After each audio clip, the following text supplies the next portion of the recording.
Chaque chose en son temps. Je crois que d'ici une petite heure, le club africain va jouer contre Monastir. Chaque chose en son temps. On est dans un cycle de Champions League, donc toute notre attention, notre concentration est tournée vers la Champions League. Et on aura le temps de switcher, comme on dit, dans 10 jours pour penser au championnat, puis après encore la coupe. On a la chance de jouer sur tous les tableaux et chaque match peut nous donner de la confiance, amener une certaine euphorie aussi, hein, cette envie de gagner, de remporter des titres. Mais lorsqu'on est à l'Espérance de Tunis, on vient, que ce soit les joueurs ou comme moi le coach, on vient pour apporter des trophées. On appelle ça le money time, il reste un mois et demi. Mais penser à toutes ces échéances qui arrivent serait un risque. Là, on est concentré sur le match de demain. Il nous reste la séance de ce soir. On va peaufiner certains détails juste sur le match de demain. Et après, on aura le temps de répondre à ces questions dans quelques jours. Comment je vois le match de demain? Sans faire d'humour, j'ai envie de dire que ça sera une deuxième finale. Après avoir joué le club d'Ali d'Égypte, qui est numéro 1 actuellement dans le classement en Afrique. On va jouer Sundowns, qui est numéro 2. Et ça a des allures de finale. Donc, c'est des matchs qui vont être très serrés, qui vont être très disputés, où les deux équipes ont forcément envie de continuer l'aventure. Et à nous, demain ici, face à notre public qui va nous pousser, qui va réellement être le 12e, 13e homme, c'est à nous de faire le job demain pour ce match aller face à Sundowns. Mais je crois que j'avais dit lors de la conférence de presse qu'il était normal de savourer. Après le match aller ici, on avait savouré le soir, puis on s'était remis au travail toute la semaine. On avait après voyagé au Caire, où le voyage avait été optimum. On avait pu s'entraîner 2 fois en Égypte. Et je sentais que les joueurs étaient très concentrés, très concernés, qui avaient envie simplement d'écrire l'histoire. Et on a savouré de suite après dans le vestiaire, le soir, lorsque nous sommes rentrés dans l'avion, à l'aéroport à Tunis, ça a été incroyable avec un accueil incroyable.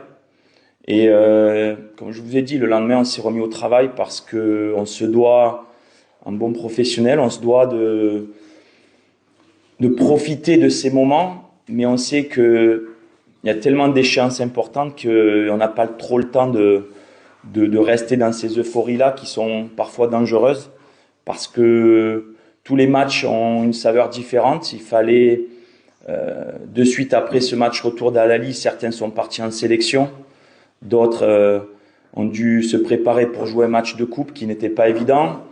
Ensuite, il y a eu ce match de l'Étoile du Sahel qui n'était pas évident non plus. Et on est dans une période où il reste 1 mois et demi et on est sur tous les tableaux. On est en demi-finale de Champions League africaine, on est co-leader du championnat, on est toujours en lice en Coupe de Tunisie.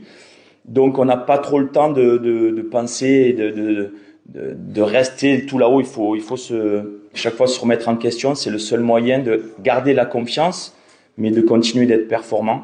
Et les garçons le savent et sincèrement, je les félicite parce que j'ai senti une semaine très sérieuse, très concentrée, très concernée, où tout le monde a envie d'être prêt pour ce rendez-vous de demain.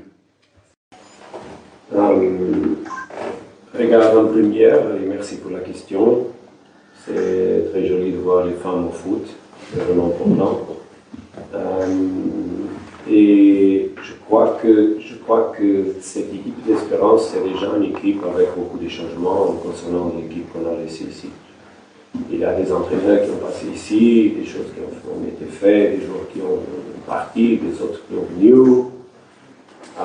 Mais l'Espérance est toujours une équipe forte. Donc, je ne suis pas à dire quelque chose que vous ne savez pas, que c'est une équipe forte. Mais aussi, il n'y a personne qui espère arriver en demi-finale de la Champions League et avoir des équipes qui ne sont pas fortes. Donc, c'est exactement ça. Ce sont des équipes qui n'ont pas fait en une phase de groupe exceptionnelle, mais après qui sont élevées pour le moment de la quart de finale et arrivent à la demi-finale avec tous les rêves, toutes les intentions de s'assurer dans la compétition. J'ai fait des matchs des deux côtés, comme vous savez, et tout matchs ont été des matchs très serrés. Des matchs très, pas pareils, mais sur le plan compétitif, pareil. Pas peut-être sur le plan tactique. Donc, j'espère pas rien plus que ça. J'espère pas rien plus que ça. Des équipes qui vont, bien sûr, de façon différente, chercher un résultat, parce que les équipes sont différentes. Et certainement, des détails, comme j'ai dit, ça va sortir en résultat les deux équipes vont regarder et après préparer le deuxième match. Donc, c'est un peu comme ça que je vois les choses.